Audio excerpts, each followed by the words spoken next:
Pertarungan pemilihan kepala daerah resmi ditabuh. Di Jakarta, 3 poros siap memperebutkan kursi gubernur dan wakil gubernur. 2 melalui usungan partai politik, sementara 1 melalui jalur independen. Dharma Pongrekun Kunwardana menjadi pasangan calon terakhir yang mendaftar ke KPUD Jakarta. Pasangan ini maju lewat jalur independen dan telah dinyatakan lolos verifikasi dukungan. Meski demikian, pasangan ini penuh kontroversi lantaran disebut sebagai calon yang sengaja disiapkan Koalisi Indonesia Maju untuk menghindari kota kosong. Kepada seluruh relawan-relawan independen yang telah mendukung kami sehingga kami bisa sampai pada posisi hari ini. Jaga kami dengan selalu mendoakan agar tidak ada ketamakan dalam hati, supaya Jakarta aman bisa terwujud di kemudian hari. Pasangan Bacagub dan Bacawagub Pramono Anung Rano Karno muncul usai sejumlah spekulasi calon kepala daerah Jakarta dari PDIP. Sebelumnya, nama Anies hingga Ahok disebut-sebut sebagai calon kuat. Saat pengumuman calon kepala daerah PDIP pekan lalu, Anies bahkan telah hadir di DPP PDIP. Namun, pengumuman Bacagub DKI urung dilakukan. Keesokan harinya, PDIP umumkan Bacagub DKI Jakarta adalah Pramono Anung dengan wakilnya Rano Karno. Tanpa deklarasi, esok harinya pasangan ini langsung mendaftar ke KPUD Jakarta. Pasangan calon Pramono Anung Rano Karno didaftarkan secara resmi di KPUD DKI Jakarta. Walaupun putusannya terlambat, daftarnya paling cepat dan paling berani taruh. Pasangan Bacagub Bacawagub Ridwan Kamil Suswono menjadi calon dengan dukungan koalisi tergemuk partai penguasa kursi DPRD Jakarta, PKS, Gerindra, Golkar, PAN, Demokrat, Nasdem, PKB, PSI, Perindo, serta Garuda memantapkan hati mengusung RK Suswono.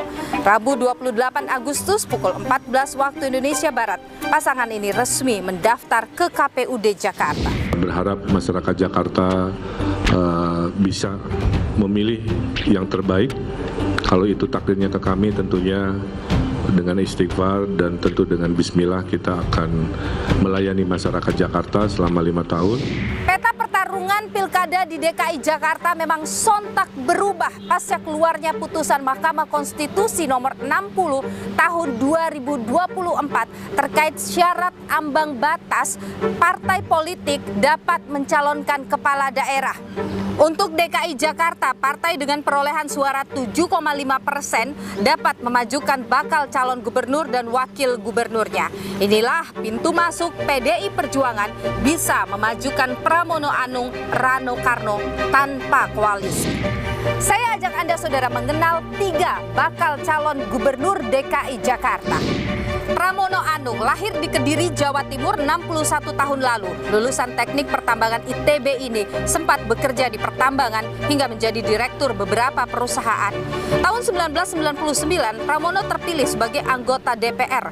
Posisinya di legislatif awet hingga 3 pemilu. Kemudian Presiden Jokowi mempercayai politisi senior PDIP ini menjadi sekretaris kabinet pada 2 periode kepemimpinannya.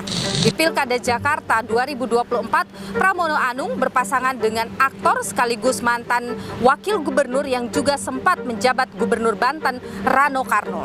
Ridwan Kamil lahir di Bandung, Jawa Barat 53 tahun lalu. Emil, sapaan akrabnya, adalah seorang arsitek. Dia lantas terjun ke politik, maju sebagai wali kota Bandung pada Pilkada 2013. 5 tahun sebagai wali kota Bandung, nama Ridwan Kamil berkibar. Sarjana arsitektur ITB ini akhirnya dipercaya menjadi Gubernur Jawa Barat 2018-2023. Di Pilkada Jakarta 2024, Ridwan Kamil berpasangan dengan Suswono, politisi PKS yang juga Menteri Pertanian 2009-2014. Komjen Polisi Purnawirawan Dharma Pongrekun lahir di Palu, Sulawesi Tengah 58 tahun lalu. Dharma malang melintang di dunia kepolisian. Sederet pengalaman mentereng di bidang reserse dan sejumlah jabatan strategis Polri pernah diembannya. Tak hanya itu, pria berdarah Toraja ini pernah menjadi Wakil Kepala Badan Siber dan Sandi Negara BSSN. Di Pilkada Jakarta 2024, Dharma berpasangan dengan Kun Wardana, seorang dosen dan politisi Partai Amanat Nasional. Lantas saudara, bagaimana kans kemenangan dari 3 pasangan bakal calon gubernur dan calon wakil gubernur ini?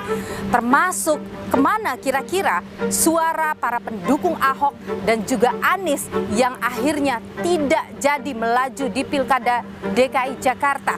Saya akan temui para relawan mereka, saudara. Namun sebelumnya, saudara, saya ajak Anda untuk menuju ke KPUD Jakarta. Kita lihat bersama bagaimana pendaftaran dari ketiga bakal calon gubernur dan bakal calon wakil gubernur, termasuk bagaimana juga optimisme para pendukung mereka. Ikuti saya, saudara.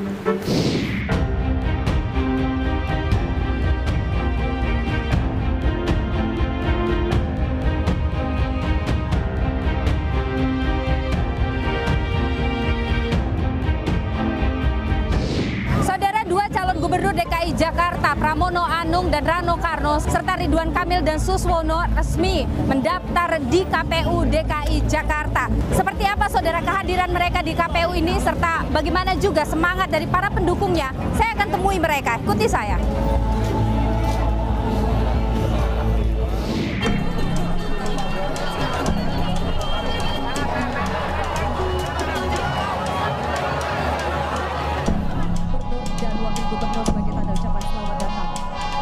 Pasangan calon gubernur dan wakil gubernur. Kita sama-sama kader, kita akan berjuang sampai titik terakhir, menang atau kalah. Yang penting kita udah berusaha. Gitu. Seberapa yakin nih kemenangan Bapak Pramono sama Rano Karno menurut Ibu? Yakin aja, percaya aja. Karena kita memang PDI itu pejuang, bukan pecundang. Pak Ridwan Kamil ini elektabilitasnya tinggi banget ya. Kedua didukung juga oleh koalisi besar. Apa yang membuat bapak-bapak dan ibu-ibu ini kemudian melihat sosok Pak Ridwan Kamil ini cocok jadi gubernur DKI? Yang paling mungkin kami berharap kan bisa sinergi nih antara pemerintah pusat dengan pemerintah daerah khusus Jakarta nantinya. Jadi Pak Ridwan Kamil bisa? Yang paling cocok ya karena didukung oleh kelompok yang sama, oleh komunitas yang sama ya.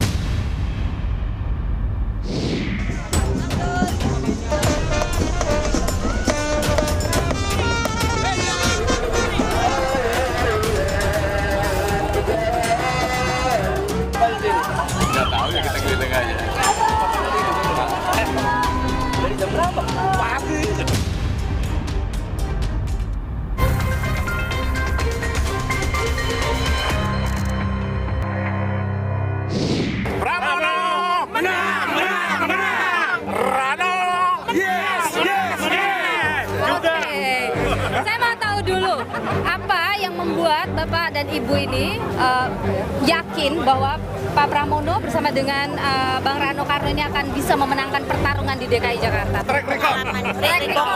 Rekornya. Kita udah tahu Pramono tuh dia orangnya udah selesai dengan hidupnya. Jadi sekarang saatnya dia akan mengabdi untuk rakyat di DKI. Mantap, pilih. Ini kan hanya satu partai saja yang mendukung. Tapi rakyatnya banyak. Satu partai, banyak pendukungnya, banyak partai, I don't know. Mas Pram itu menyatukan, jadi integrated. Selama ini kan yang namanya pengalaman kita pemilu itu, pilkada itu agak sedikit memisahkan. Jadi kita harapannya dengan Mas Pram itu akan membuat Jakarta menyatu.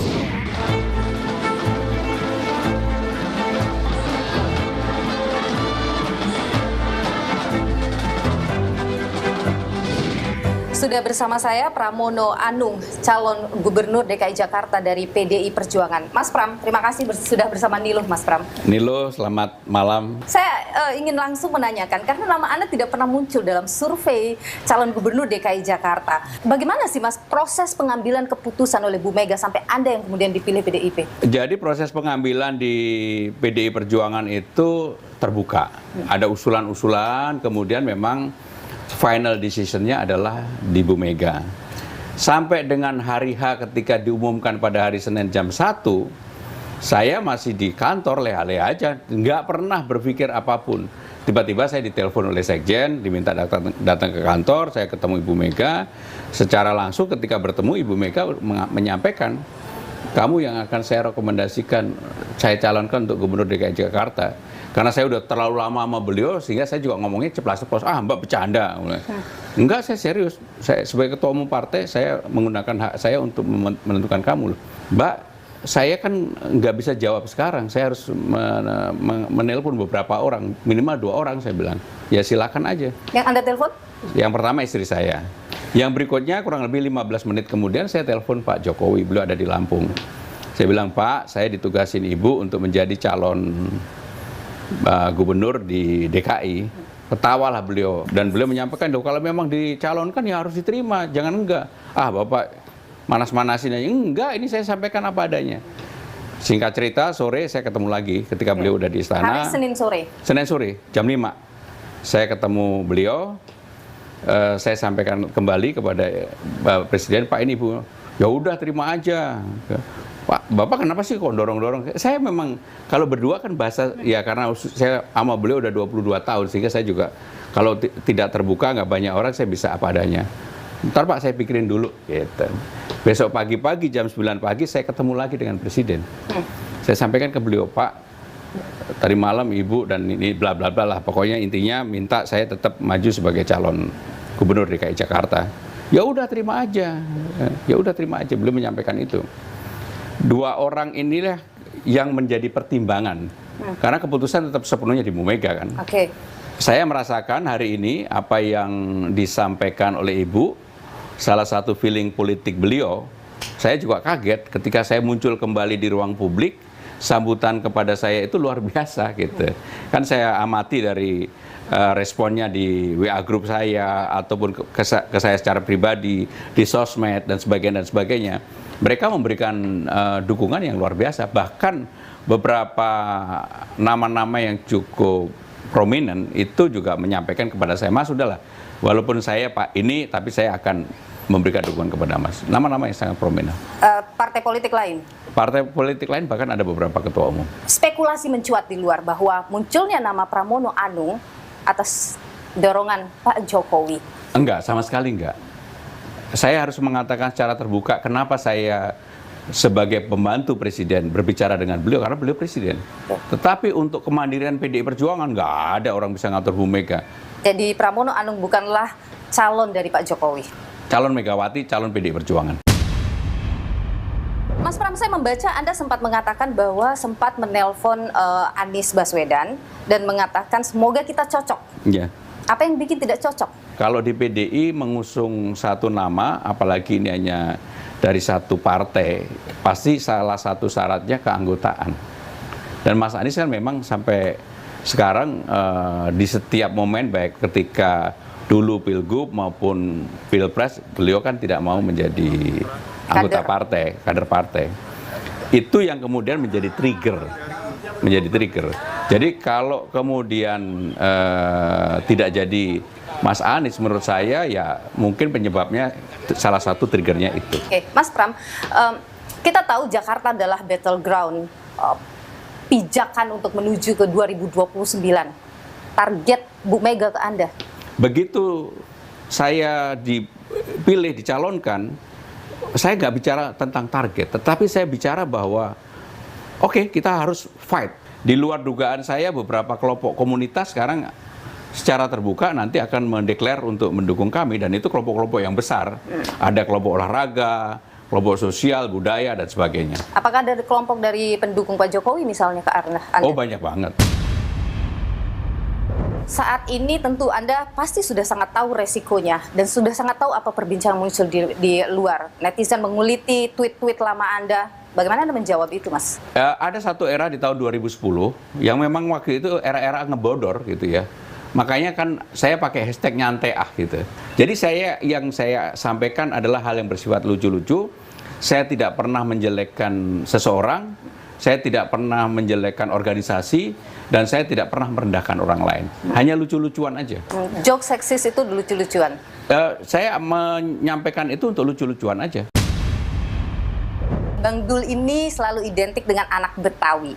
Apa itu akan jadi jualan juga Pramono Anung dan Rano Karno? Ya, kalau kita lihat penduduk di Jakarta, apapun masyarakat Betawi ini mempunyai ruang yang cukup besar untuk menentukan siapa yang akan menjadi pilihan mereka. Dan apapun kita tidak bisa menghindar bahwa Bang Dul ini representasi dari itu. Saya juga kaget ketika di hari pertama aja, saya yang kemudian secara spontan mengatakan Rano Dul Karno itu mendapatkan respon yang cukup baik. Beberapa orang mengapresiasi itu baik terbuka maupun melalui medsos saya. Anda tidak khawatir itu akan mengarah ke politik identitas? Oh, enggak. Yang paling penting adalah mudah-mudahan dalam Pilgub kali ini pertarungannya adalah pertarungan gagasan, pertarungan program, dan juga bagaimana mewujudkan program itu menjadi realitas. Bagaimana Anda bisa yakin akan bisa mendapatkan simpati dari pemilih pemula, pemilih Gen Z? Itu yang menjadi pertanyaan dasar dari anak saya tadi pagi. Apa yang Bapak akan lakukan untuk pemilih Gen Z? Saya bilang, kita harus berbicara dalam bahasa mereka, dengan cara mereka, dengan pola berpikir mereka. Apa yang Anda tangkap, apa yang mereka inginkan? Mereka ingin kebebasan, mereka ingin cara berpikir yang rasional, tetapi juga mereka ingin cara yang tidak terlalu birokrasi. Ada program khusus?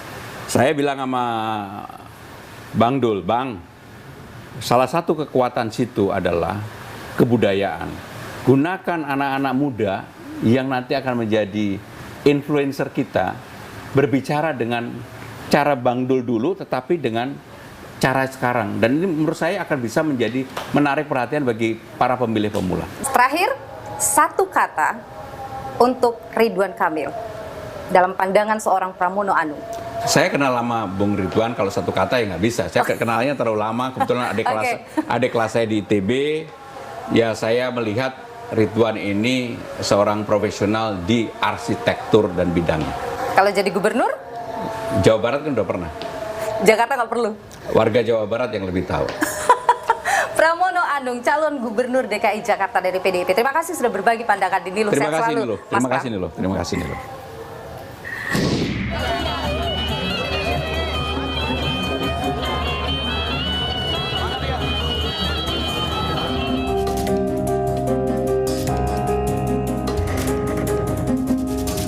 Persija dengan Jackmanianya yang luar biasa, tentu kita akan dukung. Ridwan Kamil, Jakarta maju, Jakarta maju, Ridwan Kamil, Jakarta maju, Jakarta maju, Ridwan Kamil. Apa yang membuat Bapak dan Ibu-ibu ini kemudian mendukung Pak Ridwan Kamil dan ya, Ridwan Kamil ini punya background tata kota, ya, perencanaan kota dan lain-lain. Kita yakin Pak Ridwan Kamil mampu membawa Jakarta menjadi kota global. Oke, Bapak yakin, apa yang membuat Bapak yakin bahwa Pak RK dan Pak Suswono akan bisa memenangkan pertarungan di DKI? Secara realistis, 12 partai mengusung Pak Ridwan Kamil. Kemudian PKS sebagai pemenang pemilu DKI Jakarta itu juga mendukung Ridwan Kamil. Sangat besar potensi kemenangan Ridwan Kamil.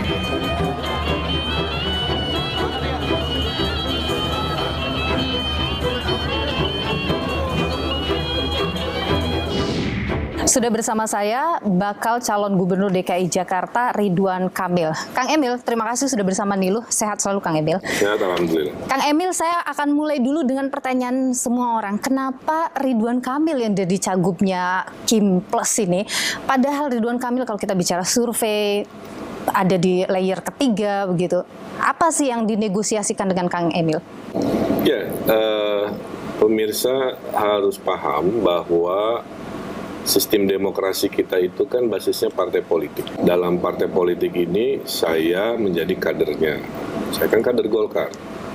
Maka saya bisa menyampaikan pendapat saya, tapi akhir final decision-nya memang mengikuti keputusan partai. Partai Golkar bersama Kim membuat sebuah perhitungan bahwa pada saat DKI tidak lagi jadi ibu kota, dibutuhkan sosok individual yang memahami tata kota, yang memahami urban planning lah kira-kira begitu ya.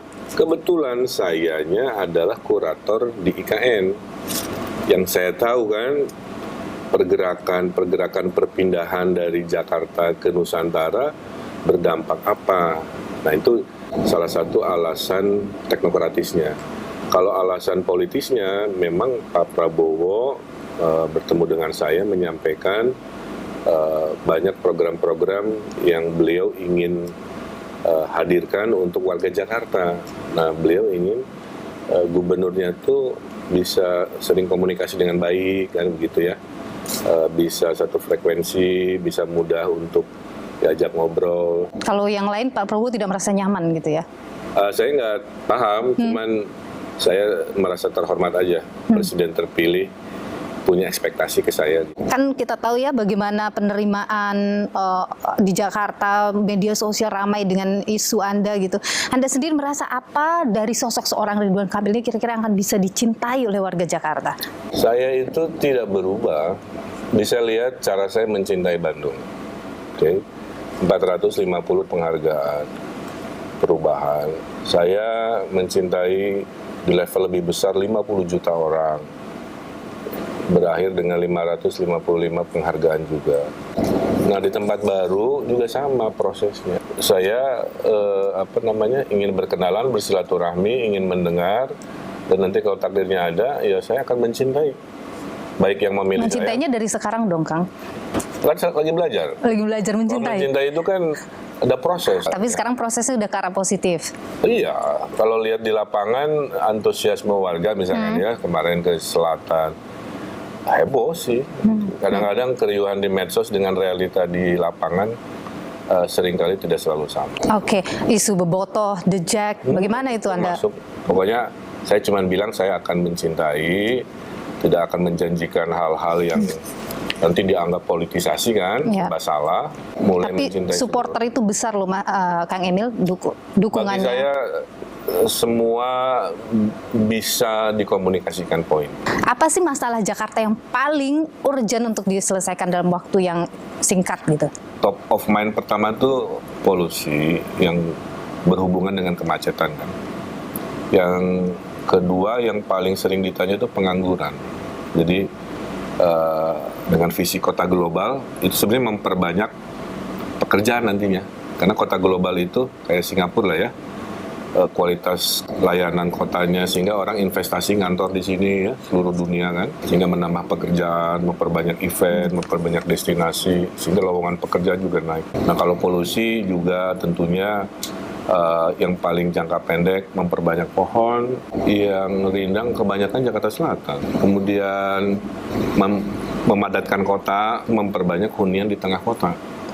Sehingga jarak dari hunian ke tempat kerja nggak terlalu jauh. Oh, mengurangi mobilitas di jalan? Mengurangi mobilitas, artinya mengurangi kemacetan. Orang bisa jalan kaki atau naik sepeda.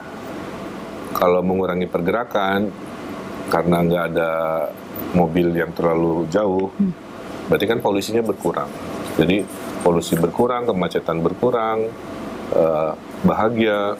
Itu saya akan lakukan dengan memperbanyak, insya Allah, misalkan membangun apartemen di atas stasiun, di atas pasar.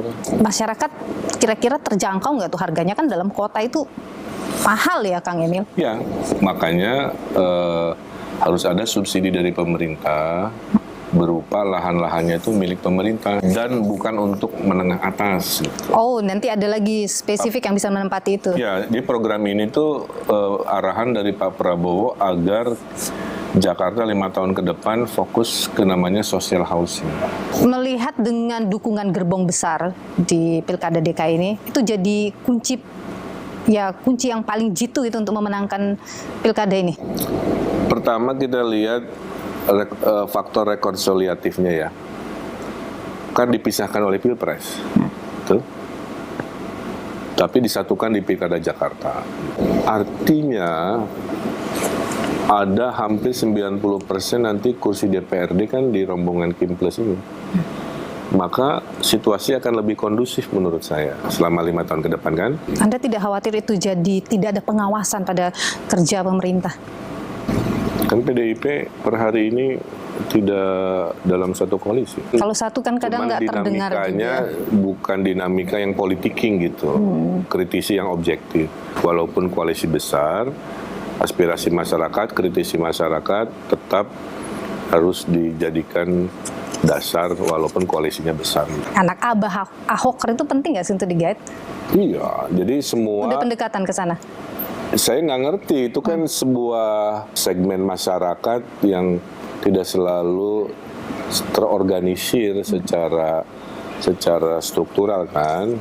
Yang saya tangkap hanya spiritnya aja. Jadi yang bagus-bagus dari gubernur terdahulu yang sudah bekerja dilanjutkan. Tapi kan pasca tidak lagi jadi ibu kota, kan ada hal-hal baru yang belum dikerjakan. Nah itu saya porsinya di situ. Oke. Kalau dari Pak Anies dan Pak Ahok, apa yang kira-kira sudah, oke ini kayaknya bisa nih kita ambil? Ya Pak Ahok kan dalam reformasi birokrasi bagus, itu kan respon terhadap keluhan masyarakat bagus, ketegasannya bagus. Pak Anies transportasi publik bagus, itu ada aspirasi dilanjutkan Transjakartanya sampai ke Bogor, sampai ke Bekasi sehingga seamless.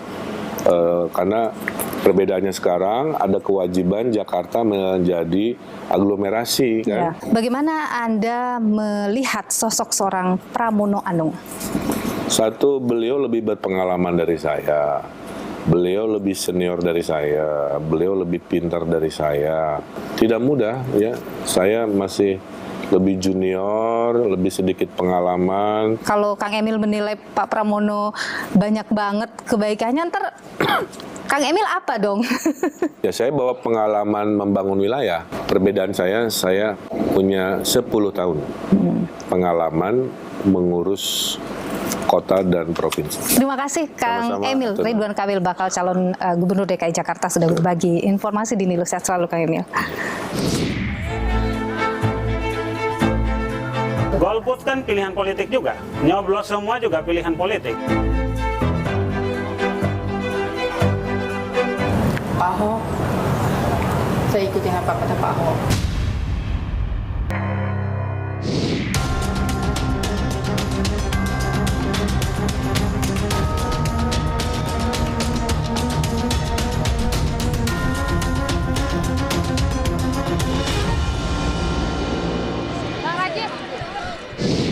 Kalau bisa rematch sama Pak Anies lebih menarik. Wow. Supaya mengukur sampai di mana bangsa ini setelah naik levelnya untuk menuju Bhinneka Tunggal Ika. Intinya mereka menyampaikan keinginan, aspirasi, dan itu terjadi di rumah berdatangan. Jadi itu saya sebut istilahnya pulling factor, faktor yang menarik untuk kembali ke Jakarta. Karena itu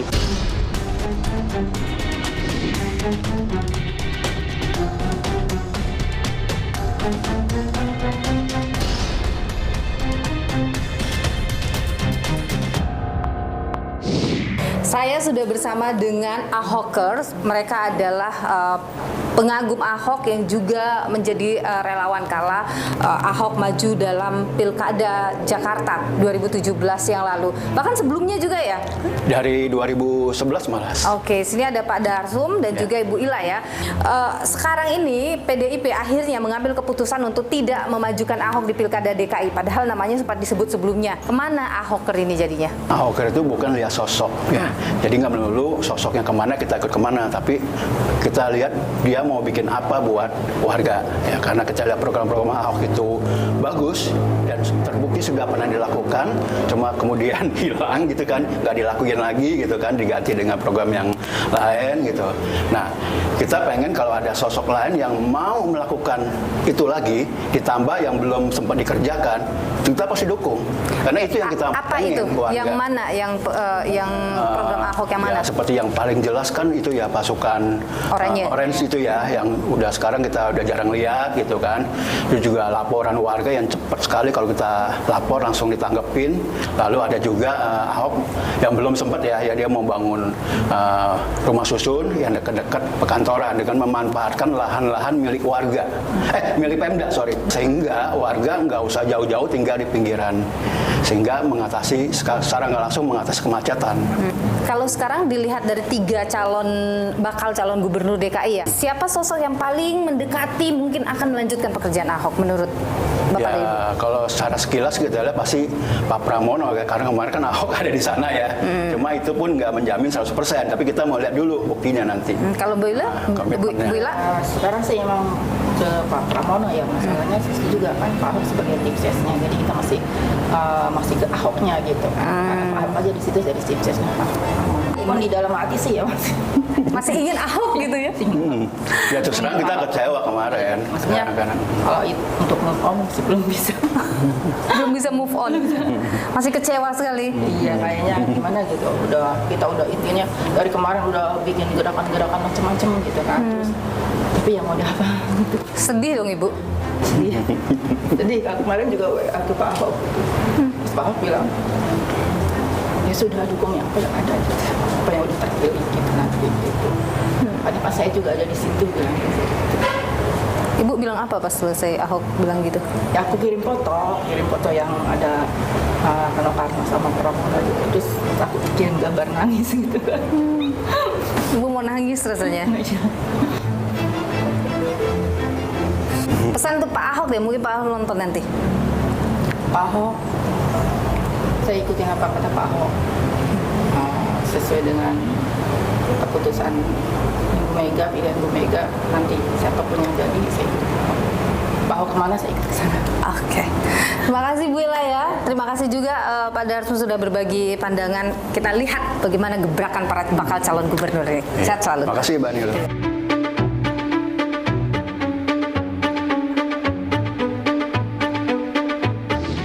Saya sudah bersama dengan relawan Anies Baswedan, ada Bang Laude Basir di sini. Bang Laude, setelah Pak Anies kemudian akhirnya tidak jadi maju di DKI Jakarta, apakah relawan sudah menentukan arah kemana mungkin dukungan akan dilabuhkan? Ya kami ini kan relawannya Mas Anies, ya pilihan hati dari sejak dulu itu ke Mas Anies, kan gitu ya. Dan sampai hari ini Mas Anies tidak mengarahkan itu. Kami mendukung Mas Anies juga bukan karena permintaan Mas Anies, ya, tetapi warga Jakarta ya melihat track record, melihat rekam jejak Mas Anies, beliau sebagai mantan gubernur di DKI Jakarta, kami sudah lihat karya-karyanya, dan untuk Jakarta lebih baik ke depan hanya ada pada diri Mas Anies dengan track record itu. Kami juga sudah mengkaji bagaimana Pak Ridwan Kamil di Jawa Barat, kemudian track record Pak Pramono juga kita sudah lihat. Tapi itu semua sampai hari ini, sampai detik ini kita diskusi, nampaknya posisi Mas Anies masih yang terbaik, dan sampai hari ini pilihan itu ya tidak bergeser kan.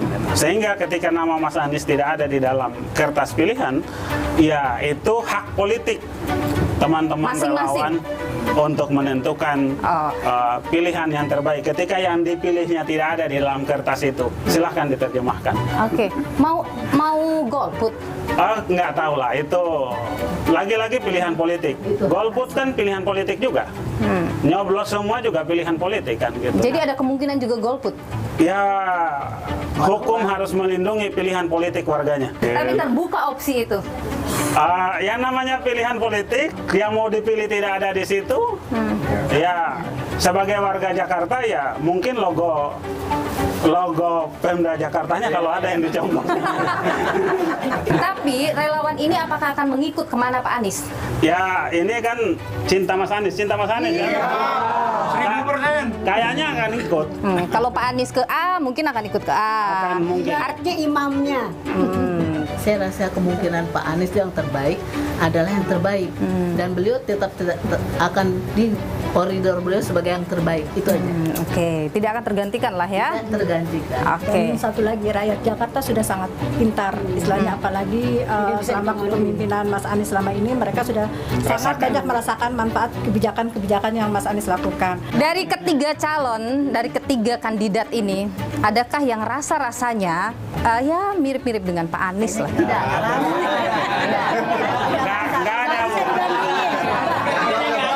Tidak bisa dibandingin. Tiga-tiganya tidak ada yang sebanding dengan Anies Baswedan. Kita baru dilihat Jadi Mbak Anies itu seperti tidak tertandingi. Masih jauh katanya, dan kalaupun itu masih rahasia. Berarti relawan menunggu titah Pak Anies mau kemana suaranya. Oke. Terima kasih Pak Laude Bashir sudah berbagi informasi di Indonesia selalu Pak. Terima kasih untuk semua Terima kasih, teman-teman. Bapak-bapak. Berarti ini semua adalah energi untuk kita semua dan Mas Anies. Baik, terima kasih.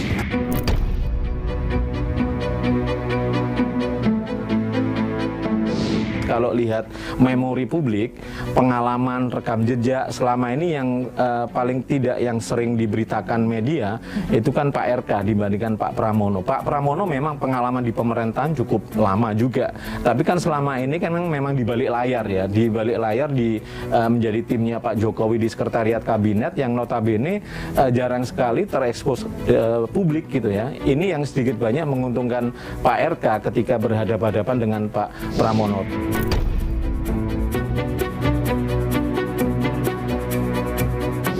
Tentu Pak Ahok akan support Pak Pramono Rano gitu ya, karena memang ini bagian dari keputusan dan langkah partai untuk bertarung di Pilkada 2024 di Jakarta ini.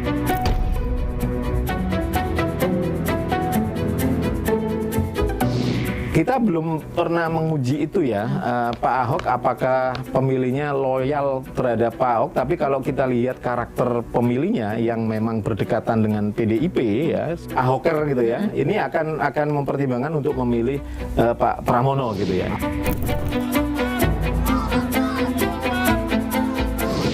Belum teruji ya, kalau kita lihat kan banyak sosial media yang kemudian memviralkan sikap-sikap dari pendukung Pak Anies. Ketika ada surat suara itu ada Pak Anies, mereka coblos Pak Anies. Ketika di surat suara itu hanya ada satu paslon dan paslon itu bukan Pak Anies, dia nyoblos kotak kosong. Ketika banyak paslon dan itu tidak ada Pak Anies, mereka akan nyoblos semuanya.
membangun kesejahteraan selama 10 tahun ke depan.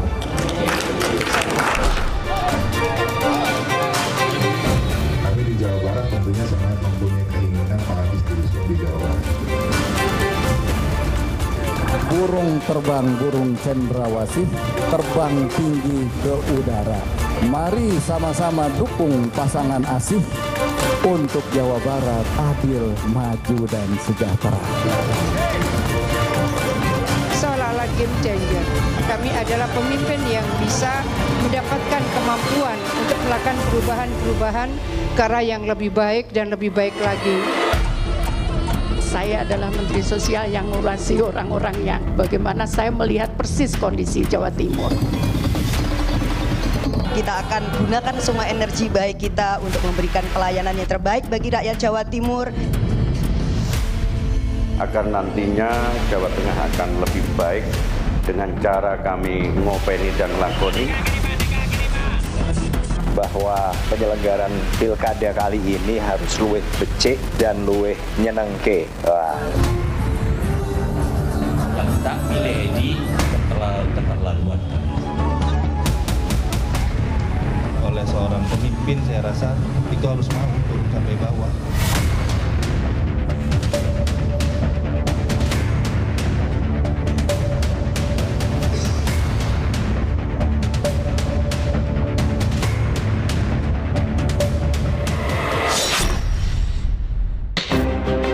Seorang calon pemimpin hendaknya hadir membawa gagasan dan solusi atas sejumlah persoalan yang kian hari kian pelik dirasakan masyarakat. Bukan hanya bermodalkan backingan kuat atau modal popularitas bak selebritas. Seorang pemimpin harus sadar menjadi kepala daerah adalah soal mengabdi pada rakyat, bukan menjadi pelayan penguasa. Saya, Niluh Puspa, sampai jumpa.